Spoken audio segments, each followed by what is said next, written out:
오늘 본문의 역사적 배경을 보면 출애굽 1세대가 다 죽기까지 의미 없는 방황하던 이스라엘 민족이 그 저주가 끝나서 출애굽 2세대 중심으로 새로운 정복 행군을 시작하게 되는 말씀입니다. 이런 시점에서 그들은 하나님의 특별한 보호로 약속의 땅으로 물밀듯 행군에 들어가는 이스라엘 민족의 그 모습을 보면서 놀란 나머지 약속의 땅 근처에 있는 이방인들 사이에서 우상의 힘이라도 빌어서 그들을 저지하려고 애쓰는 모습을 보여주고 있습니다. 당시 모압 발락은 이스라엘 백성들이 아모리 전쟁에서 그들을 이기는 그 모습을 보면서 이스라엘에 대해서 잘 알고 있었습니다. 게다가 이스라엘 백성들이 숫자가 너무 많아서 모압이 크게 두려워하면서 어떻게 하면 좋을지 미디안 장로들에게 묻고 있습니다. 그래서 사신을 보내서 당대 유명한 그러한 점술가인 발람을 초대해서 이스라엘을 저주하고 모압을 축복해달라고 그렇게 부탁을 합니다. 왜냐하면 발락이 저주하는 자는 저주를 받고 발락이 축복하는 자는 축복을 받을 정도로 유명한 점술가이기 때문이었습니다. 이것이 바로 거짓 선지자 발람의 사건의 시작입니다. 모압 장로들과 미디안 장로들은 복채를 가지고 발람에게 찾아갑니다. 이처럼 하나님의 모든 사람들은 어떤 일을 해결할 때 돈으로 해결하려고 합니다. 그리고 누군가에게도 부탁할 때도 돈을 주면서 부탁을 합니다. 그것도 하나님의 사람이 아닌 우상을 섬기는 사람에게 복채를 주는 것입니다. 발람은 하나님의 첫 번째 계시에는 거부를 했습니다. 그렇지만 물질과 명예를 주겠다는 발락의 그 요청에 과감하게 뿌리치지 못하고 발락의 마음이 흔들렸던 것입니다. 결국 그는 자신의 살이 사욕을 채우기 위해서 그를 찾아온 모압 고관들과 함께 자기 낙의 안장을 채우고 이스라엘을 저주하는 길을 향해 떠납니다. 그러면서 오늘 본문을 통해서 우리는 나귀보다 못한 발람을 보게 됩니다.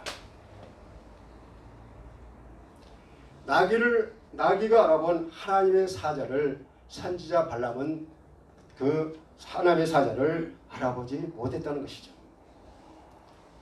이렇게 인간이 짐승보다 못한 요인이 무엇인지 그리고 그 결과에 대해서 어떻게 나오는지 우리가 한번 살펴보기를 원합니다. 첫째로 욕심이 인간을 우매하게 만듭니다. 연약한 인간은 물질과 명예심 앞에서 욕심을 부리지 않고 초연해하기는 매우 어렵습니다. 즉 발람은 겉으로만 볼 때는 하나님의 존재와 성품을 잘 알고 있는 그러한 사람처럼 보이지만 누구보다도 하나님의 말씀에 또 뜻에 순종하는 사람처럼 보입니다. 그러나 이것은 흔히 취하는 인격적 속성에서 나오는 위선적 그러한 행동의 결과일 뿐이라고 말씀하고 계십니다. 그는 고대 유프라테스 강 연안에 메소포타미아 점술가들이 그랬듯이 각종 우상 또는 귀신들과 여러 가지 방법으로 접선하여 남을 속이는 술수를 베풀던 그런 자였는데 결국 하나님도 자기가 그런 주술적 신앙의 대상으로 간주한 것에 불과하다는 것입니다. 민수기 20장 12절을 보니까 발람이 하나님과 첫 대면했을 때 하나님은 발람을 향해 발람에게 가지도 말고 이스라엘을 저주하지도 말라라고 그렇게 말했습니다. 그런데 20절에 보니까 발람이 하나님과 두 번째 대면할 때 하나님께서 일어나 함께 가되 여호와께서 이르시는 말만 전하라고 그렇게 하나님 말씀하십니다. 그런데 발람은 하나님께서 함께 가라는 그 역설적 경고의 참된 의미를 깨닫지 못하고 오히려 자신의 욕심을 채우는데 이용하고 있습니다. 만일 그가 모압 왕 발락의 뇌물에 눈멀지 않았다면 함께 가라는 말씀을 가지 말라는 뜻으로 받아들였을 것입니다.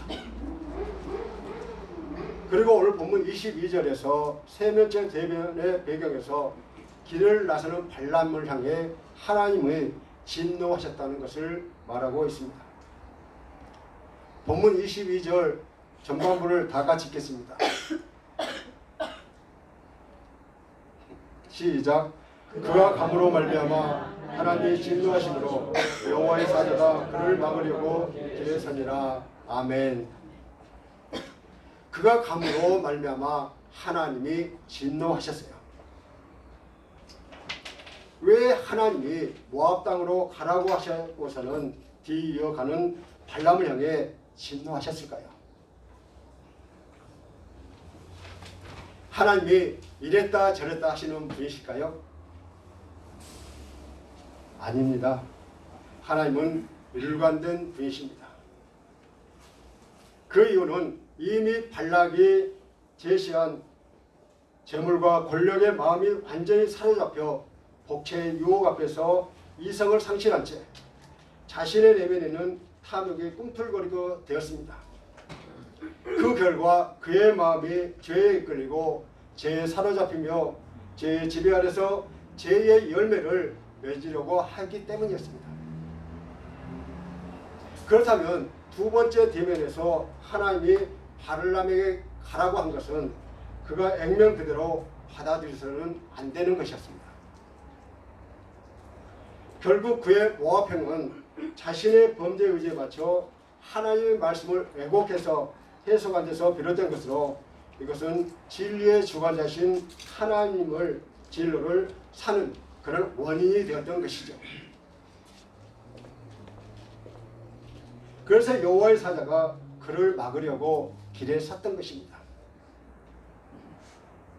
이처럼 하나님께서는 사람이 옳지 않은 그러한 소원을 금하십니다. 그러나 발람의 경우처럼 그 사람이 끝까지 악한 그 소원을 품으면 그로 하여금 그 길로 가도록 하나님께서는 내버려 두십니다. 왜냐하면 그가 그것을 통해서 곤란을 겪거나 스스로 돌아올 수 있는 그러한 기회를 주시기 위함이었습니다. 이를 통해 우리는 하나님의 말씀의 참된 의미를 곡해하지 않기 위해 사심을 버려야 함은 물론 말씀을 깊이 연구하여 그 말씀을 헤아려 함을 배우게 되는 것입니다. 발람은 자기 욕심대로 모압 왕 발락에게 가는 도중에 칼을 뽑아든 여호와의 사자를 보지 못했습니다. 그런데 그때 그가 탄 나귀는 여호와의 사자를 보았으나 발람은 보지 못했다는 것이죠. 이처럼 사람이 탐심으로 어두워지면 짐승만도 못하게 되는가 봅니다. 아담과 하와는 왜 범죄하였을까요? 욕심이 그 원인이었습니다. 욕심이 거하여 하나님이 그만 선악과를 쳐다보니 먹음직스럽기도 하고 보암직도 하고 지혜롭게 할 만큼 탐스럽기도 한 그 열매를 그들은 그만 따먹고 말았습니다. 그래서 그들은 불순종의 죄를 범하지 않았습니까? 그러므로 나에게 무엇이 유익하고 무엇이 나쁜 것인지 분별하지 못하게 되면 인간은 취해질 수밖에 없다는 것이죠. 우리 인간들의 세계를 보면 너무나 타산적입니다. 그리고 모든 것을 돈으로 계산합니다. 또한 거기에는 인정이 메말라 있습니다. 자신에게 유익이 된다면 의리도 인정도 동정도 없고 그저 욕심의 눈이 멀어 짐승보다 못하게 산다는 것입니다. 발람이 그랬습니다.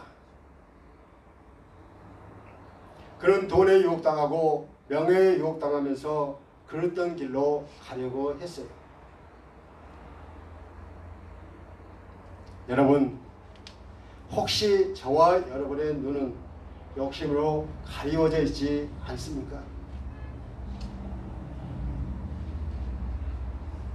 욕심을 버리고 하나님의 말씀 가운데 깨어있어 발람과 같은 그러한 실수를 범하지 않기를 주님의 이름으로 간절히 축원합니다. 두 번째로 영적 소경이 인간을 우매하게 만듭니다. 하나님의 말씀을 어기고 이스라엘을 저주하기 위해 자기 나귀를 타고 길을 나선 발람 앞에 칼을 빼든 여호와의 사자가 나타났었습니다. 여호와의 사자는 포도원 담 사이에 좁은 길에 서 있었습니다. 그런데 이상한 것은 발을 하지 못하는 짐승 나귀는 칼을 빼들고 당장 찌를 듯이 서 있는 사자의 모습을 발견하지만 발람은 그것을 보지 못합니다. 그래서 나귀는 그 자리를 피하기 위해서 밭으로 들어가지만 발람은 그 사자의 그 모습을 발견하지 못하고 다시 한번 나귀를 때리게 됩니다.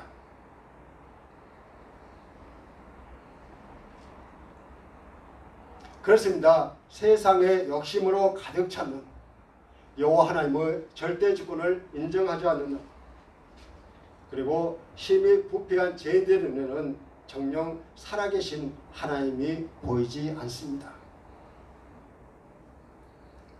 하나님의 존재를 바로 인식하지 못한 그들의 영혼은 나귀보다도 못하다는 것입니다.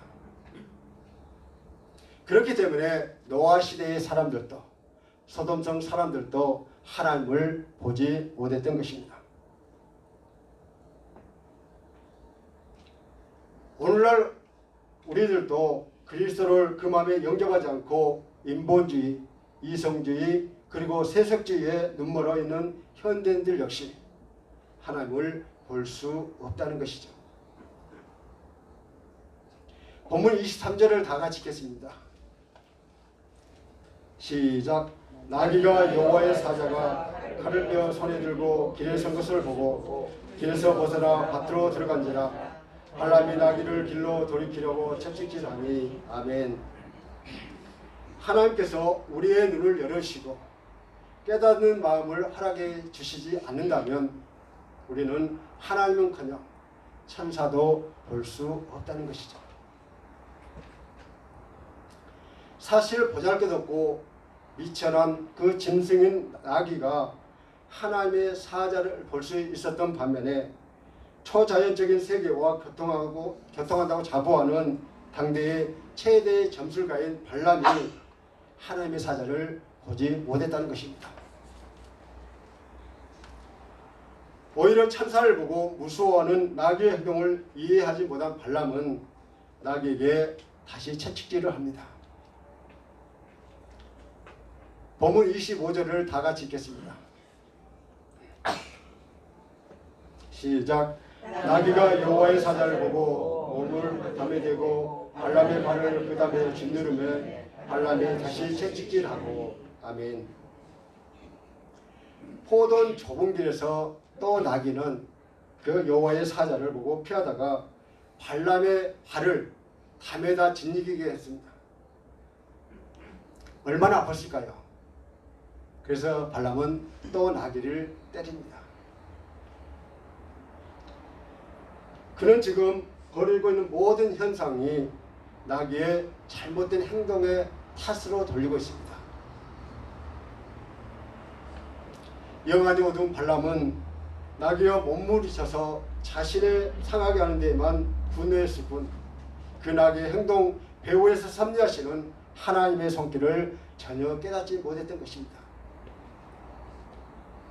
이처럼 죄와 허물로 죽은 인간의 심령은 신령한 것을 봐도 보지 못하며 들어도 듣지 못하고 깨닫지 못하는 법입니다. 이런 면에서 발람은 주어진 환경과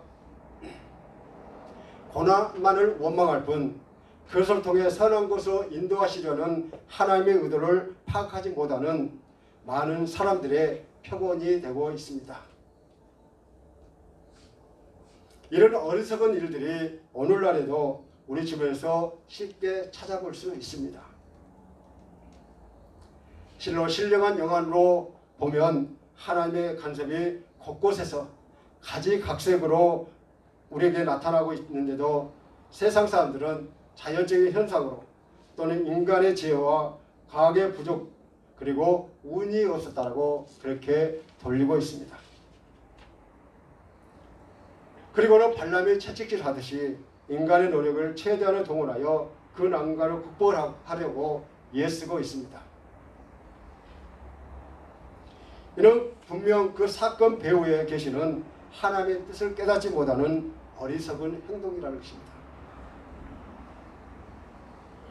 참으로 하나님께 대한 바른 신앙과 역사의식이 있는 자, 곧 영안이 열린 자들은 자그마한 자연현상과 사회의 현상들에서 하나님의 크고 놀라운 손길과 숨결을 넉넉히 발견할 수 있습니다. 그러므로 우리는 늘 신령한 눈과 깨닫는 마음을 주시도록 하나님께 기도해야 할 것입니다. 세 번째로 하나님의 책망을 듣게 됩니다. 본문 27절을 다 같이 읽겠습니다. 27절 다 같이 읽겠습니다. 시작. 나귀가 여호와의 사자를 보고 발람 밑에 엎드리니 발람이 노하여 자기 지팡이로 나귀를 때리는지라. 아멘. 결국 나귀는 피할 곳이 없는 좁은 길에서 다시 여호와의 사자를 보고 발람 앞에 엎드려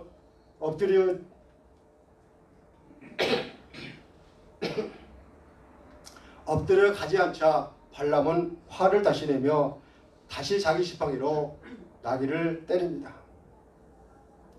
이처럼 미물에 불과한 짐승조차도 하나님의 사자를 발견할 수 있으나 발람은 하나님의 사자를 발견하지 못하고 오히려 나귀를 때립니다.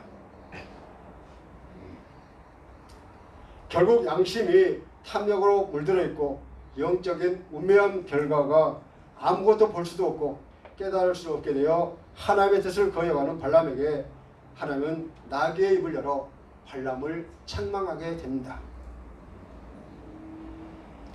본문 28절을 보면 그 당시 나귀의 말은 오직 발람에게만 들려졌을 것으로 보이는데 하나님은 혼탁한 발람의 마음과 귀를 열어 나귀의 말을 분명히 들을 수 있도록 주도하셨을 것입니다.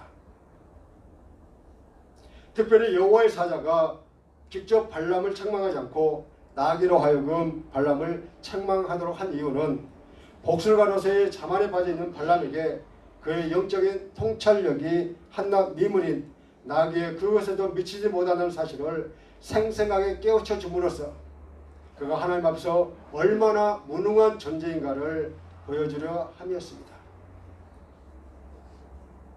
본문 30절을 다 같이 읽겠습니다. 시작. 나귀가 발람에게 이르되 나는 당신이 오늘까지 당신의 일생 동안 단 마귀가 아니냐. 내가 언제 당신에게 같이 하는 버릇이 있었느냐. 그가 말하되 없었느니라. 아멘. 발람과 나귀의 대화가 인간의 음성으로 서로 통했든 아니면 영적 내면의 귀로 서로 통했든 그것은 그리 중요한 문제가 아닙니다. 중요한 것은 하나님의 초자연적인 그러한 간섭으로 인간과 동물이 서로 대화를 나누었다는 점이고 또한 하나님이 한낱 나귀를 유명한 점술가인 발람의 선생으로 삼았다는 점입니다. 그래서 자만에 빠진 그 발람의 허영을 여지없이 응징했던 것입니다. 여러분, 명예와 돈이 눈이 멀어버리면 하나님의 영이 우리를 떠나버립니다. 하나님의 영이 우리에게 떠나면 우리의 모습은 비참해질 수밖에 없다는 것이죠. 이것은 인간이 하나님을 거역하는 잘못을 범하고 있을 때에 하나님을 보시기에 동물보다 가치 없는 그러한 존재임을 우리에게 보여주고 있습니다.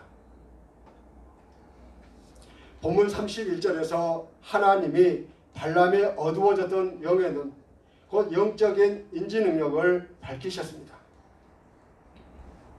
그제서야 여호와의 사자의 실체를 목격했던 발람이 칼을 빼들고 길에 선 사자를 보고 머리 숙이고 엎드리게 됩니다. 그리고 여호와의 사자가 발람의 목숨을 구해준 것은 그의 유명한 주술적 술법 때문이 아니라 그가 노하여 때렸던 그 나귀 때문이라는 사실을 밝힘으로써 그 이방 술사의 교만을 여지없이 꺾으셨습니다. 그러나 하나님은 죄 지은 발람에게 회개의 기회를 주셨던 것이죠. 본문 34절을 다 같이 읽겠습니다. 본문 34절입니다. 시작. 발람이 여호와의 사자에게 말하되 내가 범죄하였나이다. 당신이 나를 막으려고 길에 서신 줄을 내가 알지 못하였나이다. 당신이 이를 기뻐하지 아니하시면 나는 돌아가겠나이다. 아멘. 발람은 여호와의 사자의 설명을 듣고 비로소 자기의 절박한 그런 상황에 처해 있음을 깨닫고 하나님께 자신의 잘못을 인정하게 되었습니다. 이것이 하나님의 얼마나 큰 은혜인지 모릅니다. 이 은혜가 오늘날 우리에게 예수 그리스도를 통해서 나타났던 것입니다. 그러므로 우리는 예수 그리스도의 은혜에 의지하여 발람과 같은 불순종을 회개하고 용서함을 받아야 할 것입니다. 그리고 우리의 불순종을 가져온 악한 요소들을 우리에게서 제어하여 버려야 합니다. 사실 그는 하나님의 절대적인 권능 앞에 더 이상 어쩔 수 없었기에 자신의 잘못을 인정하고 오던 길을 돌이키려고 했던 것입니다. 이처럼 어떤 죄인도 전능하신 하나님을 대적하여 이길 수가 없다는 것이죠. 사랑하는 성도 여러분, 발람은 끝내 이스라엘을 저주하지 못했어요. 하나님이 그의 입에 저주를 허락하지 않았기 때문입니다. 우리 인간은 하나님의 말씀을 따라 인간답게 살아야 합니다. 그렇지 못하면 우리는 인간 짐승만도 못한 인간이 되는 것이죠.